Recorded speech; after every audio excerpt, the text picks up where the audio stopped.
pretty good right now. Like, we've seen inklings of this in solo queue. We've seen a couple of people leaning towards it. We've yet to really see it in the LPL. And you also haven't picked up your support yet, so you can get that Xayah Rakan bot lane, which is why I think Leona would be a really good pickup here.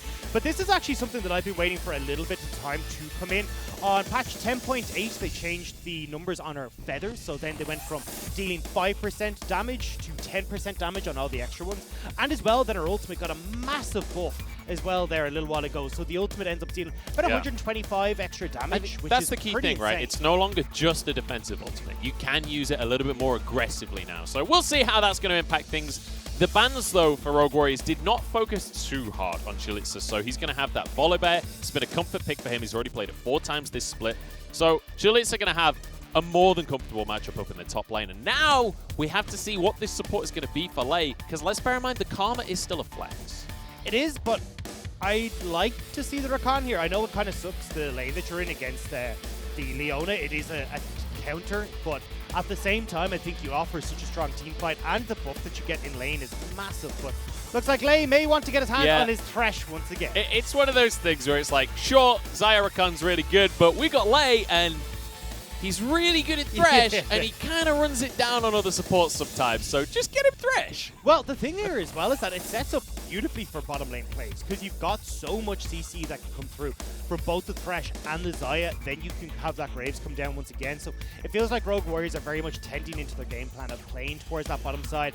And now you've got a crit AD carry that when you get those 3 crit items can work really well with this Karma to just fly those feathers everywhere. And then that big buff that we talked about in patch 10.8 where you do the extra damage off your feathers can make such a massive difference in these team fights. Yeah, the only minor concern I've got for the side of Rogue Warriors is the fact that they have a ton of AD. There is very little AP damage there. With Karma, obviously, it's going to offer some, but it's not. She's not primary carry. On the other side, though, huge pick competition coming out here for DMO when you've got the Ashe for the engage, you've got Cassiopeia that can follow up, you've got a Lee Sin, a Volibear.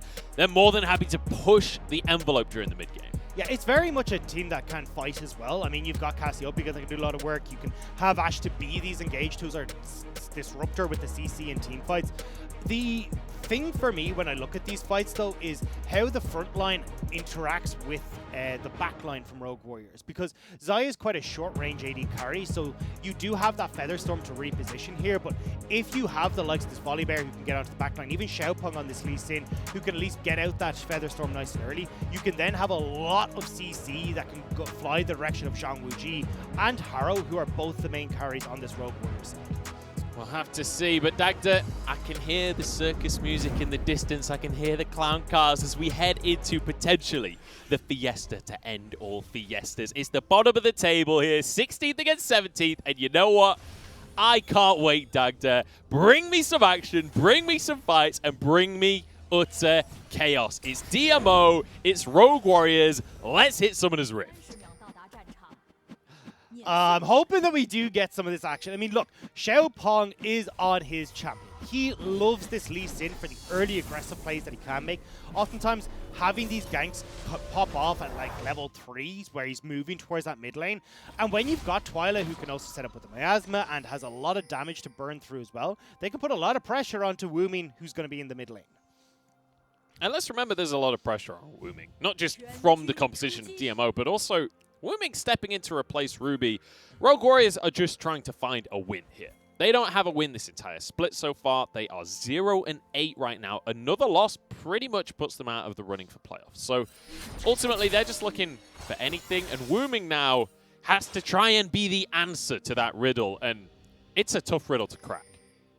Especially when you look at the lane situation for Rogue Warriors. Look, Hoder's in a pretty terrible matchup. He opted into this Wukong, but the Volibear did really well, especially with press the attack because he's got a bunch of mixed damage, which means the Stone Skin from Wukong doesn't do as well.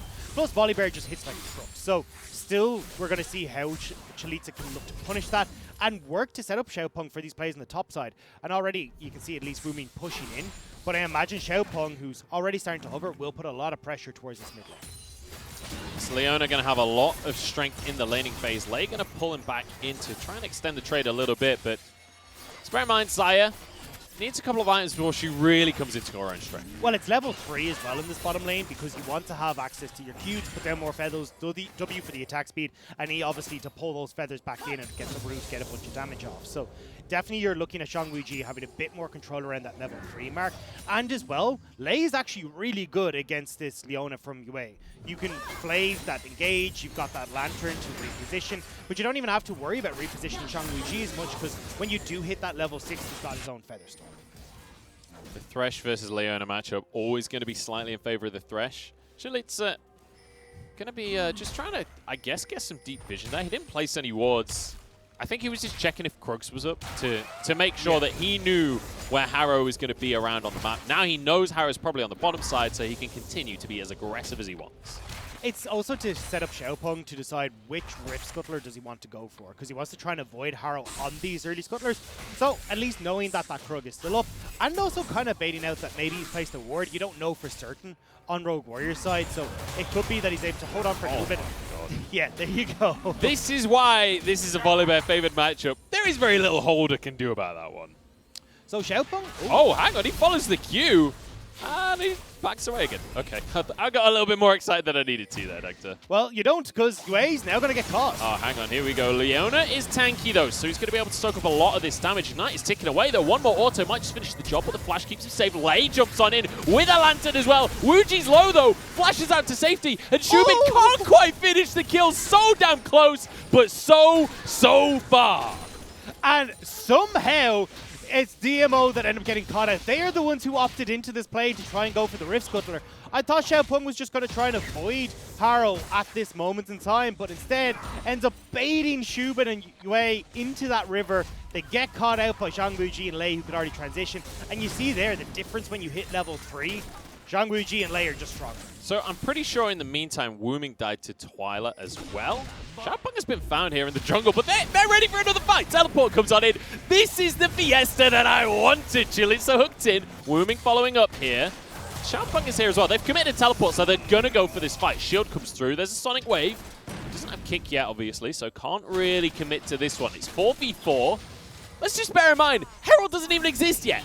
There isn't much of a reason to fight, but they're going on to Xiaopeng, and Holder's found himself a kill. Now 3 members strong for DMO as they're getting chased on down, and Twyla might be the next one to fall, but a shield there means Wooming could be in trouble himself. Twyla falls, as does the enemy mid laner here. Chalitza walks back up to the top lane.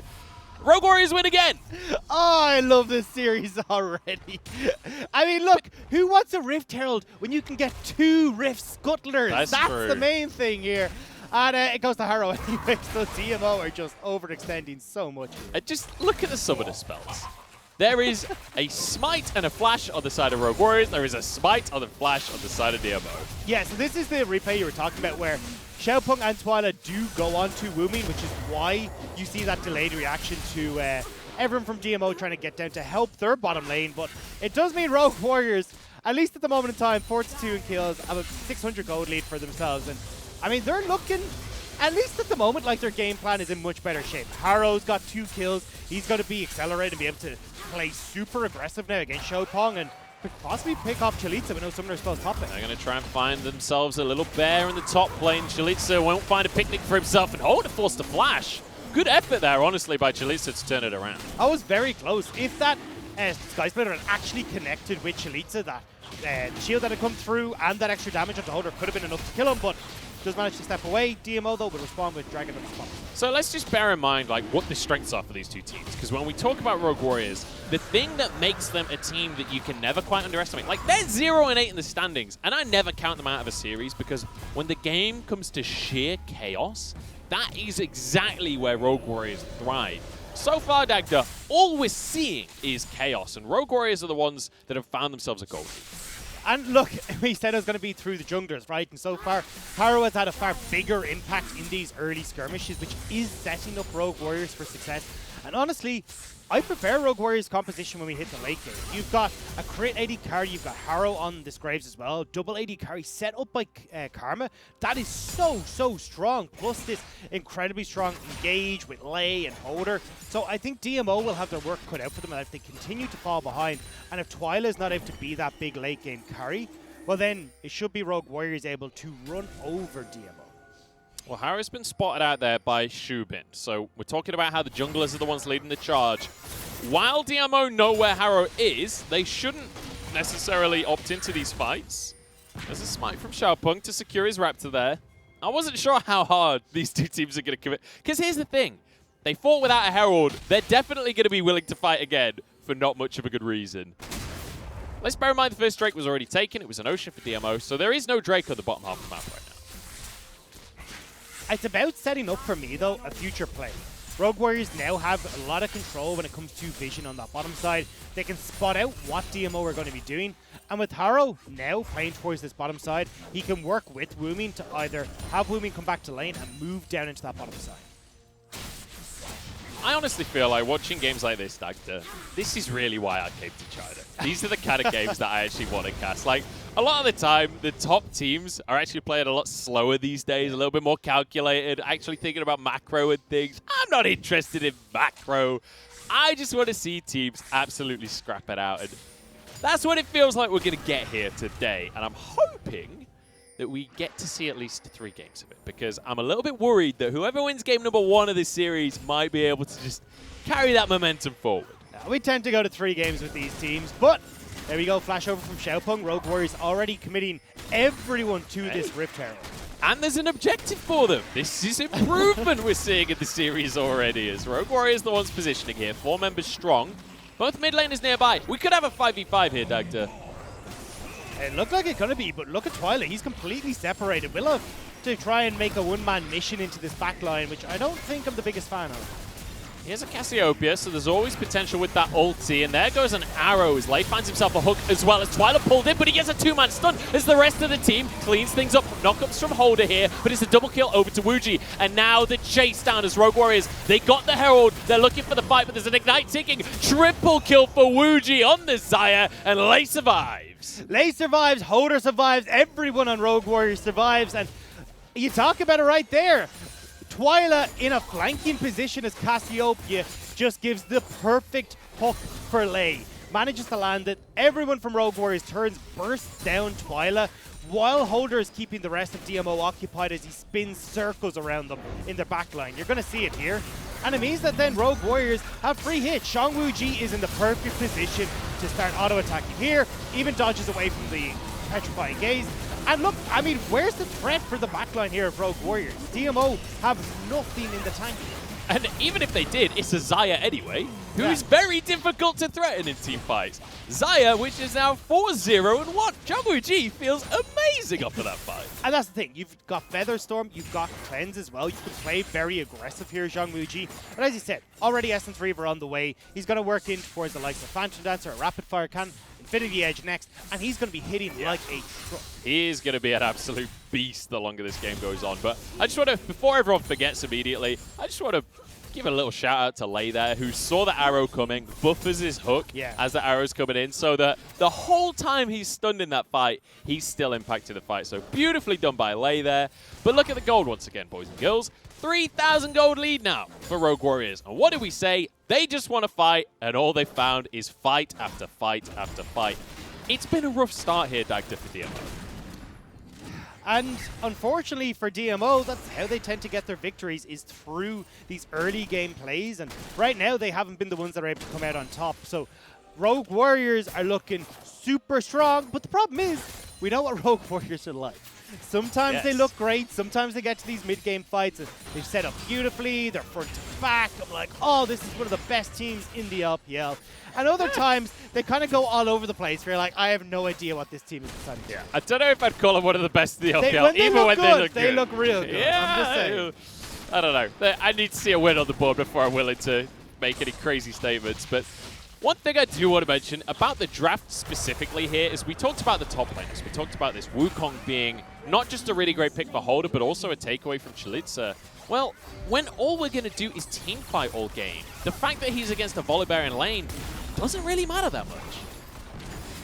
And honestly, at this stage, he's 2-0-3. Like, The thing is that, yes, Chalitza is going to have a lot of impact in the early to mid stages against Holder, but he's getting to the point where he can just hold his own off the sheer extra gold that has been punked into his pocket. So right now, it's not like it's just straight up, oh, well, Chalitza wins out in the side lane, let's try and play through that.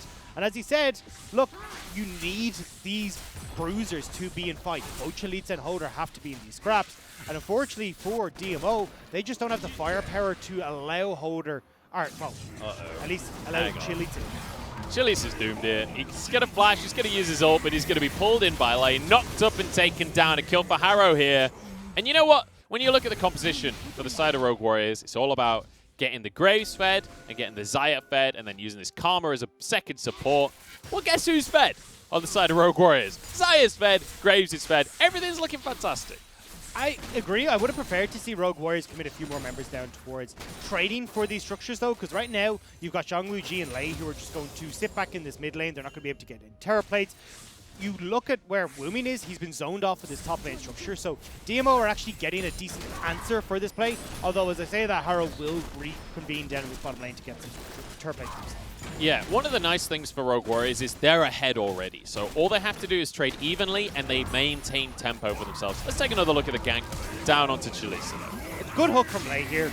It sets up everything, and once you are in that CC chain, you're just kind of done for. Feathers, hooks, plays, it's done for, especially with the damage that's coming out from Harrow and Zhongwu Ji. So this is quickly really leaning towards Rogue Warriors now. We're almost at a 5,000 gold lead as we head towards the 14-minute mark. And those turret plates will fall off. So when we kind of take stock of where we're at in terms of the plates, we talked about the plates in the top lane that Twyla was able to get for himself.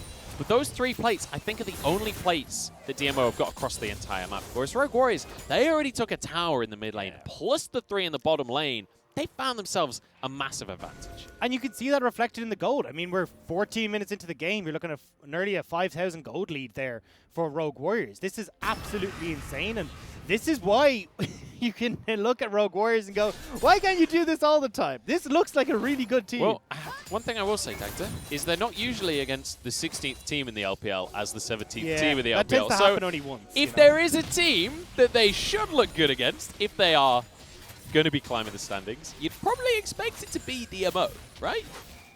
And it felt like DMO never really got off the ground here, because at least in the beginning we talked about, hey, look, Xiaopeng likes to be aggressive, particularly towards the mid lane. Well, they went for this play down in the bottom side river that they end up losing out on. They then tried to turn into something on this top side of the map that DMO again lose out on. So overall, it was just 2 misplays from DMO that put them so far behind that Rogue Warriors can just continue to punish. This honestly feels like the kind of game now for Rogue Warriors where it's time to make some montage clips. It's time for Lei to show off his thresh a little bit here. It's time for the rest of the team to You could do that when you have a win. When you've got 1 in the W column, you can do that. Right now, it's, okay, we're going to play this stock standard, and we're going to get ourselves across the finish line. Trying to get montage clips is stock standard for Rogue Warriors. That is how they get the wins that they've managed to get. And it's looking good for them right now because they're trading a tier 1 in the bottom lane for a tier 2 up at the top side, and Herald's up. Exactly. They can just turn back towards Rift Herald and start to add a few more of these turrets into their hands. And look at the gold there. I mean, 7,000 gold for Zhongwu Ji. He's 1,000 gold ahead of anyone else. And on for team. Harrow. Like, it's 2 carries being that fed. It's just bonkers. And it's only going to get worse. Rift Herald now picked up. You do have the dragon that's about to spawn in 50 seconds, but it gives Rogue Warriors plenty of time to back away, spend the gold they've just picked up on their last set of plays, and then still make it down towards that dragon if they really want to come back. So now the big question is, like, all right, DMO, what have you got? Because, like, we do have some late game strength here. We've got some mid game strength as well. Like, we're going to see Shubin finishing off the Blade of the Rune King. He literally does it as I speak. We've got a Rod of Ages on the side of Twyla as well. So there is power that can come out from this roster. It's just, I don't know. I feel like they need a really big team fight to be able to get themselves back in there. It's going to be hard, though, because, look, you've just got Blade of the Rune King complete onto Shubin. Right. As you can go for these pick potential options with Wei and Shubin, but the problem is Zhongwu Ji has got his Essence River completed, the most part of his Infinity Edge completed as well. And you look at Harrow, Black Cleaver nearly completed. They're getting to their second item way quicker than anyone else on DMO. And that's where, as we talk about the later game options coming in for Zhongwu Ji and Harrow, they're just going to outshine Xiaopeng and Shubin. Twyla has gone for that cheaper Cassiopeia build that basically only he goes for as well with the GLP coming through, so he'll be feeling decently strong for this fight, but it's going to be the Drake being taken here, smited away by Harrow on the Graves, and DMO just decide against it in the end. They're like, you know what? Maybe and now not. they're out of position. You just got Rift Herald now. They can be put down in mid lane, and Rogue Warriors, as long as they can zone off DMO from his bottom side lane. This is not it, DMO. This is not the fight you want. Hook barely misses there. But hey, there's a wave perfectly positioned here for Rogue Warriors. They could just move in towards this tier 2. Or not. I guess not. Okay, I thought they were just gonna have Harrow go mid, plunk down that Rift Herald, you get that mid lane turret, then you can on your way out pick up the cash check on the way in this bottom lane structure as well. But looks like instead they're just gonna take it and hold on to this Rift Herald for another. I mean, they could always drop the Rift Herald for the tier 2 in the bottom lane potentially. What are you doing, Lay's found himself a hook onto Xiaopeng here, and he's got Wuji alongside him, so maybe they could just 2v everyone this one. Lay gets out with his life. Twyla keeping Xiaopeng safe as Holder goes in. Doesn't flash for any more knockups though. It's a bit of a weird one, honestly.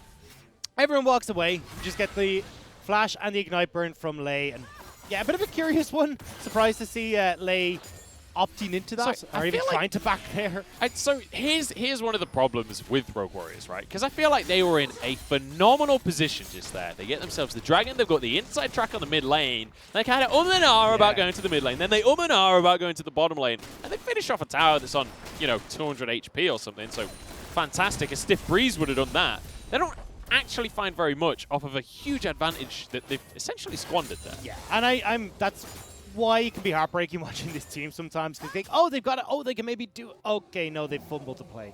But I think as well, it's not like it set them super far behind or really hurt them. It's just about accelerating that play, extending your gold lead. That this is where Rogue Warriors really seem to struggle. But to give them their due, they have read how DMO get back into this game. We talked about how DMO want to go for picks. Well, Lay is gone for Mikhail's Crucible first. The best way to avoid the CC chain and like the option of a pick from an Enchanted Crystal Arrow is to be able to remove that CC and get yourself the hell out of there. And that's what Lay is opting for here. So they are still playing against what DMO are attempting to achieve. But again, when DMO is out of position, that's where you can at least shove this game a little bit further. And I want to revisit something you talked about earlier on as well when it comes to how these two teams function, and that's that we've got a Xayah in this game that is a late game crit 80 carry. When you've got 4 kills on that Xayah early on, he's just finished his Essence Reaver and his Infinity Edge before 20 minutes. Those are 2 of the most expensive items in the entire game. You're not meant to be able to finish those that early. No, but he has, and he will, and he's going to be very, very happy about it. And don't forget, you're not only just this Xayah who's picked up these 2 items. You're a Xayah that has well, not actually an Ardent Sensor. I was expecting to see the Ardent Sensor for Woomy, but definitely the support. Xiaopeng. The idea was good. The idea was good, but the execution perhaps leaving something to be desired. And now Rogue Warriors, they know that there's no Lee Sin engage, so they can walk on forwards. They don't have vision on this bottom side though, so I think Chalitza walked up and was thinking, hey, maybe I can make this engage, but assumed they'd have a bit more vision, so it doesn't go for it. Xiaopeng not having Dragon's Kick is going to nullify a lot of Lee Sin's potential in this team fight, so they back away. Rogue Warriors get the turret, and now there's only 1 outer turret remaining for DMO. I have a question for you, Dagda. With a Xayah that's already got 2 crit items, with a Karma to keep everyone safe, with a Graves, can Rogue Warriors just threaten Baron endlessly now for basically the rest of the game? It feels like they should. Like, Baron doesn't do that much damage when you've got a Karma. Yeah, I mean, honestly, pretty much. They can. The biggest thing for them is just having Holder down in this bottom side to threaten bottom lane structures as well. They've also got the likes of this Soul Point coming up at just over a minute for Cloud.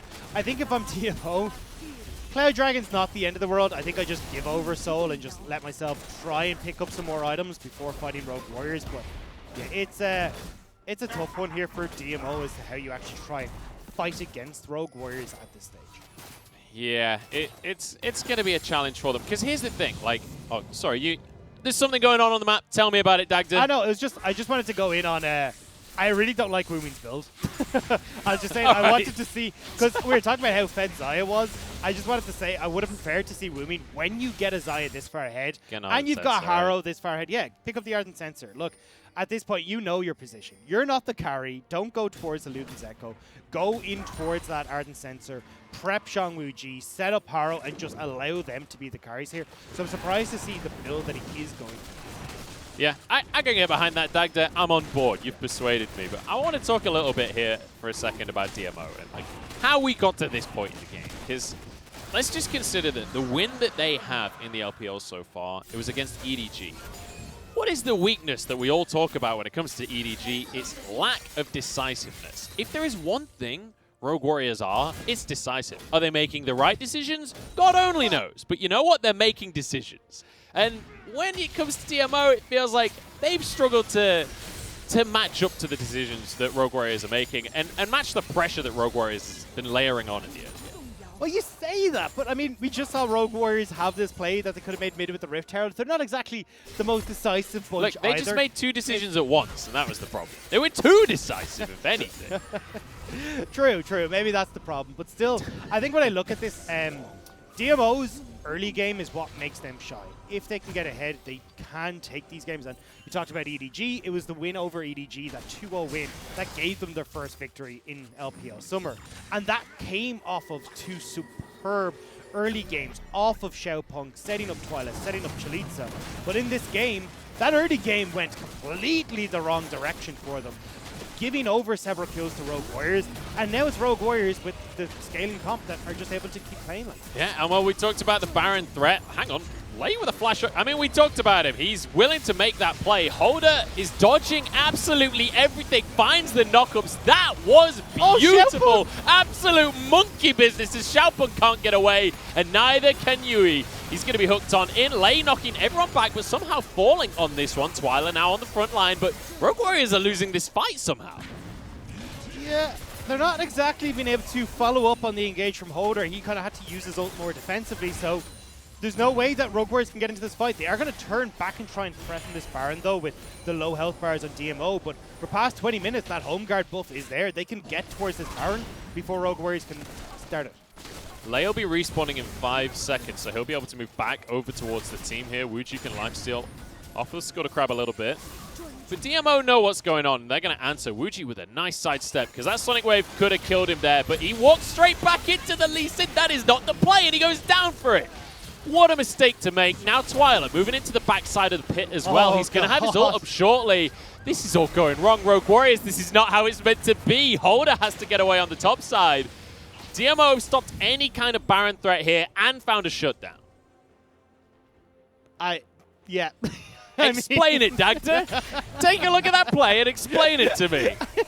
They were decisive. They were too decisive.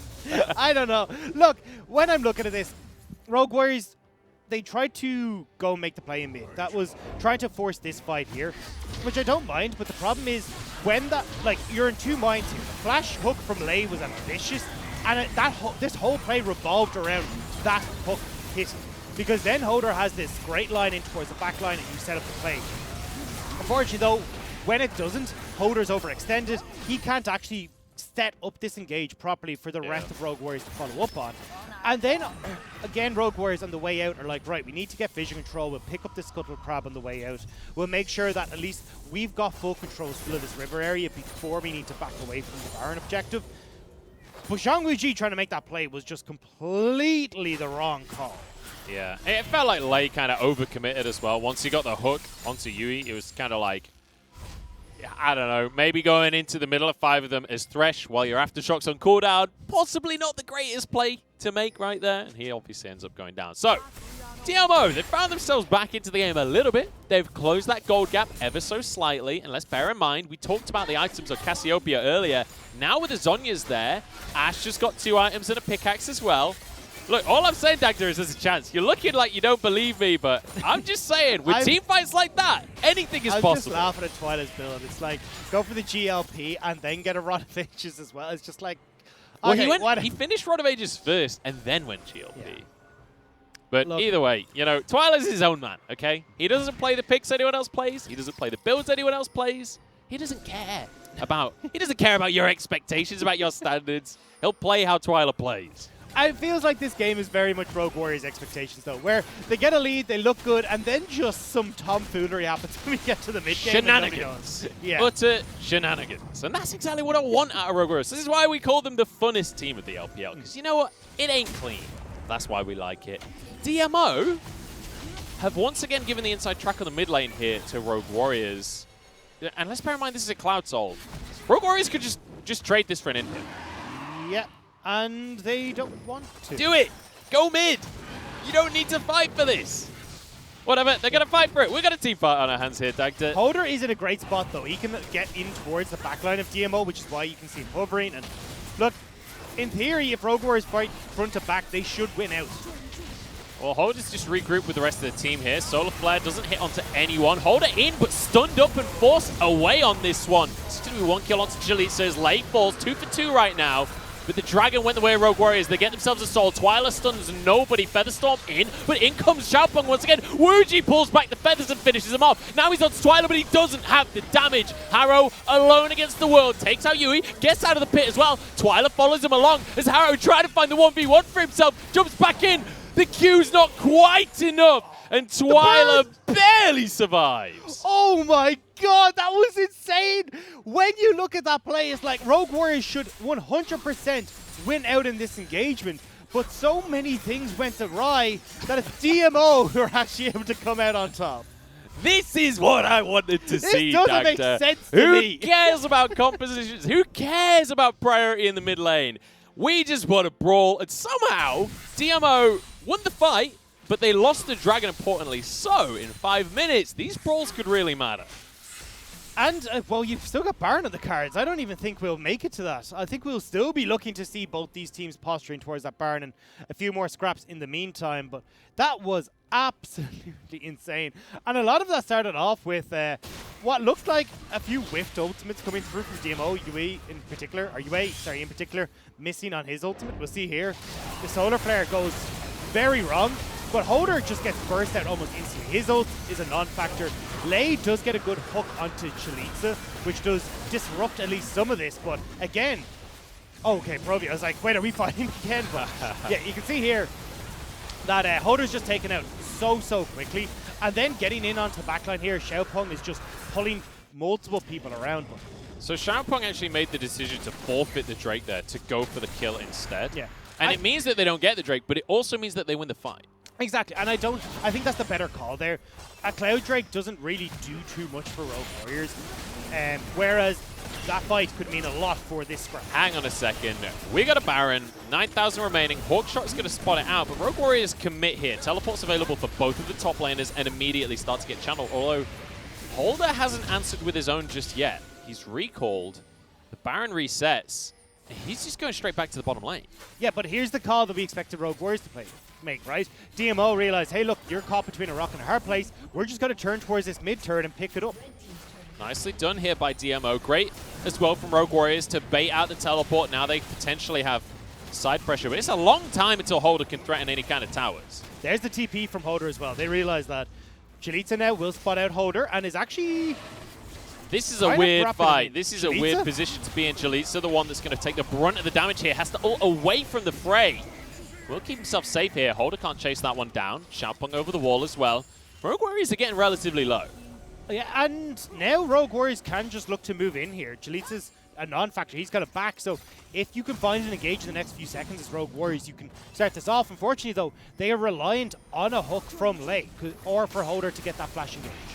Those shields from Wooming are starting to get real scary, though. That was like half of a health bar once again. Suji gets onto the Baron. That is the most valuable Baron knockup I've ever seen. As in goes Holder, finds a knockup only onto one, though, and he's burst down himself. There's a stun across the team from Twyla as well. And DMO might just find themselves a fight because Shubin is still going strong. What an arrow! Coming down onto Wooming. And Wuji, he had all the gold in the world, but he just can't do anything with it. Volley over the wall won't quite connect, and Wuji might just be able to get away with this one. Still a bit alive. Still, Chalitza trying to chase him down. Here's Xiaopeng as well. He's got to dodge everything, but the flash from the Lee Sin shuts him down. And Harrow, the last man remaining. And they can turn towards Baron now. DMO are out team fighting Rogue Warriors every single time. And Rogue Warriors, that lead is now gone. You are behind. I don't know what I'm witnessing, Dagda, but I have to say, you're witnessing 16 versus 17. That's very true. When Rogue Warriors got the lead, I said to you, you know what? This is throwable. And you know what? It was throwable. DMO find themselves the Baron buff. And in 2 minutes' time, Dagda, that Elder Drake's going to come up. But let's just keep your eyes on Shubin here, because his Ashe ult later in the fight is magnificent. Well, let's keep your eyes on Shangwuji, how low he is trying to start off this fight. So already he's like one ultimate coming through from the Cassiopeia. I'm peacing out. There's a large portion of your damage gone. And Harrow has got to play so far forward to try and follow up on a really good hook from Leon to Twyla. But it does mean that he's then caught out as well. And I think Zhang Wuji just took way too much damage from the Baron at the start of that and didn't realize he was tanking it. And the amusing thing about the Ashe ult that came out from Schubert as well is it wasn't just good from him, it was also Wooming sees the ult, panic flashes immediately in front of it. It's like, He was actually fine. If he just ran, he would have been out. But he actually flashed into it, which is... Do you want to know the funnier thing as well? Even if it was going to hit him before, flashing away from an Ashe ult and still getting hit means it even just stuns you ever so slightly longer. So he optimized. To make up for the flash he distance, optimized the play. That's what was happening. It was just a 5-head play. Wanted to make sure that his enemy are getting their dues, you know, on their ultimates. But here we go. 30 seconds, Dagda. We've got an Elder coming up. And suddenly Rogue Warriors, I don't know how, but they're the ones that look like they're behind. Well, they are. I mean, you got Baron here for DMO. They're able to shove in these waves. And the thing for DMO is that they can get... Oh, wait. How sharp on? I was going to say they can get full control of this jungle and maybe get on towards Rogue Warriors. But they need to be careful. They need to be very careful. And let's bear in mind, Shubin's doing a good job on this Ashe as well to land the crystalline arrows. We've not really been seeing them going too wide. And he's on 3 items now. So it's no longer a matter of Ashe not doing enough damage. If he's able to free fire with the lethal tempo, he will shred health bars. Arrow's off on the side, trying to find a way into this fight. The big thing here, though, for Rogue Warriors is that Zhang Wuji doesn't have Flash, doesn't have Cleanse. Wuming doesn't have Flash either. So if DMO are able to get onto the back line, Rogue Warriors would be in pretty dire straits. Really good side waves as well for DMO. They've got pressure coming out from the minions. In the meantime, this Elder Drake is just going to be going down here. DMO take it with no contest whatsoever. Holder gets into the back line, but he's too low to do much of anything. Chalitza did fall, but Rogue Warriors, you can't beat an Elder Drake. That's not how this game works. And now they have to try and retreat from this one. But I already mentioned the side lanes. Rogue Warriors can head bot. That's where, well, I think half of them are going. The other half are kind of stumbling around, but DMO can just move in here. They could push in this bottom wave and get an inhibitor turn for themselves. This is the decisiveness that we never get to see from DMO. Now into the bottom lane they go. They should be able to take this tower remaining here. It's Wuji and Harris trying to defend. These are the carries for the team, remember. These are the guys with all the gold, but they don't have enough damage. This will be an inhibitor. In the meantime, there's minions in the mid lane as well. It still upsets me that Wumi's not getting an Ardent Sensor. Like, he's now going towards Rabadons. I don't think it's going to have made much of a difference, but it still tilts me just a little bit. Either way here for DMO, look, you got bottom lane inhibitor. The tower will not maybe go down. Yeah. Either way, though, that's hilarious. Our wave being put. Okay, here we go. They're going to push it in anyway, but Rogue Warriors have completely tossed this game out the window. Yeah, I mean, you could have yawned at that tower. It was going to go down. Chalitza in the meantime. Very quick. A very fast bear. Charging at the minions. Will be able to get a tier 2 on the top side as well. And let's bear in mind, they've still got Elder buff for another minute. There is nothing Rogue Warriors can do to contest any of this. I don't know what to tell you, Munch. This is but like beyond comprehension. It was just like, Rogue Warriors, you have such a simple team fight. Like, the execution from Rogue Warriors is so easy. It is get Roder into the middle of them, have Lei follow up with some CC, you then just have Wumi buff Harrow and Zhangwu Ji on each shoulder and run at them. Like, that's all you have to do. And Rogue Warriors couldn't. Yeah, Rogue Warriors. You know what? I like this team. I'm not going to say anything bad about them, Dagda, because they may not be the best League of Legends team in the world, but you know what?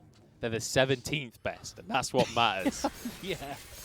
I don't know, I think I might, myself and a few other people might have a word or two to say. Slightly controversial statement. Yeah, maybe not. But you know what? They're fun to watch. And that's why I subscribe to this league. That's why I want to be here watching this game. And I'm hoping that we have a similar thing in game number 2. I'm hoping the Rogue Warriors can just tighten some of the loose bolts a little bit moving into game 2, though. Because you know that play around mid lane we were talking about where they had the inside track off the back of that dragon. Like, they could have gone mid, they could have gone bot. Like, those kinds of plays, lots and lots of little mistakes like that feels like how this game fell apart. Like, all I can think about in this game is, like, how far ahead Rogue Warriors were in the early stages. Off of mistakes from DMO, but Rogue Warriors, when we got to that midpoint, mistakes like Xiangwu Ji tanking a Baron at that last fight, coming in super low. Mistakes again at that Elder Dragon where they don't actually try and engage. You get DMO who can finish the Dragon and then turn for the fight. It was just I think comedy of errors, to be honest. Hook goes wide from Lei here. So just be clear in vision. I think ultimately what Rogue Warriors are trying to do is set up for future wins. Because, like, How far in the future? Think about it, right? How much Think are we about going it. here? You're FPX, right? You're getting ready to go up against Rogue Warriors. You try and look at this VOD. How are you going to prepare for this? Like, how? If you don't know, if they don't know what they're going to do, how can you know what they're going to do, Dagda? This is all just part of the strategy for 2021. Go 0-9 to give teams false hope, and then win the next 7 games in a row. I get miracle run to playoffs. I'm ready. I'm all aboard the Rogue Warriors hype train. Here we go. Baron's on the map again. Hook once again wide from Lei. I feel like I was talking up his thresh a lot earlier on, and it's not been looking so good halfway through this game. And Super's in the base in the meantime. No one from Rogue Warriors answering. Holder does have his TP, but he's just going to sacrifice the Nexus Tower. Yeah. And there's no pressure on Baron right now. They've not even started it. There we go. DMO now starting this one off. But in the meantime, we do see Wooming went back now to clear away those minions. So they're not going to lose the whole base. Rogue Warriors move in. They've got to make something happen. Ash Arrow goes wide. But it just gets the TP out. And honestly, okay, it's taking too low. Never mind. Hang on. Harrow might just be able to get a smite, but he's forced out of the pit himself. Has flash available as Yui tanking up a lot of this damage. Harrow's going to try and get back in the pit. Lei flashes out to safety himself. Let's bear in mind, Wuji is on the Zaya. He can still make things happen. Baron was taken by Harrow. Wuji's jumped up by a bear, though, and there's nothing he can do about that one. The snake now trying to slither away. Is Lei threatening. Xiaopeng went way too deep. He did not want to follow that one, and Harrow should finish the kill. Twyla coming from the side, though. In the meantime, Harrow is going Super Saiyan, takes on 2, and once again 1v1s Twyla, but Twyla wins. And that's the thing, Xiaopeng just wanted to stop the backs, force Rogue Warriors to fight, because Chalitza's in the base, one Nexus turret has gone down, and Twyla's on the way. He is tearing the base apart, and you know what? There's a mid laner there, but he's on Karma. There's nothing Wooming could do to threaten Chalitza. He can move back up towards the top side as well and help out Twyla. And DMO, just like that, are able to once again take the fight against Rogue Warriors. Not as clean this time with a good hook onto Shubin from Lei, but still, Rogue Warriors can't capitalize. I don't know if just like that is a phrase I'd be willing to use about either of these teams. Like, I don't know, what's a slow decline of my mental stamina? But either way, DMO, they're able to find this fight. Harrow committing to this Baron, I'm actually not a fan of. I think at this stage you need to fight. Like, look at the low health bars here on DMO. The amount of DPS from Harrow that went into the Baron rather than into DMO could have been the fight changer here, and then giving an opportunity for Rogue Warriors to reset. But not being able to take down Shubin before everything kicks off here means there aren't enough members to turn on to Twyla. And Rogue Warriors, well, they're looking for another round here as Elder buff is up. I feel like, oh, the long range! Oh, the arrow comes in. It's on delay, so not ideal. Chalitza is massive in the backline, and he's invincible as well. Knockups across the team from Holder. Everybody's going to back away, but everyone's still good from Rogue Warriors. They can keep this fight going right now. Elder Dragon is going to decide this game. That is what it's down to now, ladies and gentlemen. So you do see the recall. It's going to be committed to there from Chalitza. He doesn't have teleport available. Xiaopeng has Dragon Kick. They're going to either look for a steal or the play. Dragon resets, though. Holder recalled as well, so both top laners just call a timeout. Teleport comes through, and it's Elder taken by Rogue Warriors. No way did they win this game. No way do they still pull this off. After all of that, Rogue Warriors are somehow going to find a win here. Twyla is just going to be zipping away as Wuji tries to chase him down. But they won't be able to close the gap. Chalitza there to protect it. Rogue Warriors can't end the game either. Oh, there's minions in their goodness. base. They got to go and clear. Bot lane isn't in a position. Like, This is going to keep going. We're never getting out of this game, Munch. This is what I wanted from today. To watch the We've got world burn. FPX versus Top later on. That's going to be insane. And you know what? Our warm-up series, it is an absolute barn burner. Rogue Warriors a DMO, and who knows who's going to win? I mean, I certainly can't tell looking at either of them because I have no idea what either of these are doing. So, obviously they had this big engage, but the problem is with that long-range arrow from Shubin that you don't have any follow-up. So Chalitza goes in, he gets burnt out, he then has to back. So with the teleport available for Holder, it's a 4 versus 5. Chalitza arrives far too late to this play, and good on Twyla here, at least to escape and get out of that, because if he'd gone down as well, it would have been pretty disastrous. But look, at the moment, at least, DMO, they will get to fight another day. A minute still on this Elder buff, so they may have to give up a couple of these inhibs, but it won't be the game ender right yet. Well, that's what logic dictates. But the thing, Dagda, is that logic hasn't really been in control of anything so far this game. One thing I will point out, though, is Wuji is now full build completely on this Xayah, so firing on all cylinders. The crit 80 carry is very much at crit 80 carry state now. And they move in towards this mid lane. Why does Twyla have a Riley's Crystal Scepter and a GLP? It's for the banter. It's for the banter, Dagda. It's so that he's got an anecdote to tell his grandchildren. Remember that time I beat Rogue Warriors with a GLP and a Rylai's? Oh, crazy days. Maybe. That's my guess. That's my best guess, mate. Oh, look, I'll be telling this story for a while as well. But anyway, here we go. Rogue Warriors trying to make the play late, not quite able to find the hook, but again, you've only got 15 seconds left in this outer buff. As long as the engage doesn't come through. It doesn't. It absolutely doesn't. Everyone sidesteps Solar Flare and in straight towards that mid lane inhibitor. Elder buff is about to end in 5 seconds, so Rogue Warriors have decided this is the moment to fight as they step forwards. I think realizing their mistake and backing away. Now an arrow goes straight between them. Beautifully done there. And we disengage once more, Dagda. Shubin just trying to use the Enchanted Crystal Arrow to clear out the minion wave, the next one that's coming up. But to be fair, honest, it's very easy to dodge in that scenario. True, but also Rogue Warriors do have to get back and deal with that minion wave in the bottom side of the map. The issue is it's a minute before Baron is up, so it does mean that now DMO can back, quickly get control of this river area, and look to just have the Baron in their sights in the next few seconds. So one thing that I will say is we've been getting lost in the source of this game a little bit. I want to point out Harrow right now. He's 10-2-10. Harrow he has been a monster this game, and yes, it has been an absolute fiesta. And he's definitely been a part of that. But when it comes to smite and objectives, he's been pretty on point with that. When it comes to just teamfight dominance, like regularly 1v1ing Twyla throughout these fights, like Harrow has looked amazing. He has looked incredibly good. And to give him his due, he's been able to carry where Shangwuji's been a little bit less fortunate, because don't forget, this guy started off 4-0 and is 6-4. So it hasn't exactly been the stellar play that we were hoping to see from Shangwuji. But now Rogue Warriors do have control over this rift, towards this Baron. We still have the waves pushing in on bottom side here for DMO, so they do need to be a bit lickety-split. A little bit lickety-split is what Dagda reckons, and I don't really know what that means, but we're going to see if it comes on through. It was a bit of both. It was to be quick and also separate from that sonic wave that was being tossed out. I don't think that was an effective use of language there, because if you have to explain it afterwards... Look, hang on. I thought we were just on the same wavelength, clearly, you know. An intellect like myself who uses words like lickety-split. I'm not clever enough to keep up, I'm sorry, Dagda, but here we go, Dragon. Well, Baron's sorry, going to go down. Twyla is the one to get it, and now everybody knocked up by Holder, but is the damage there to follow up?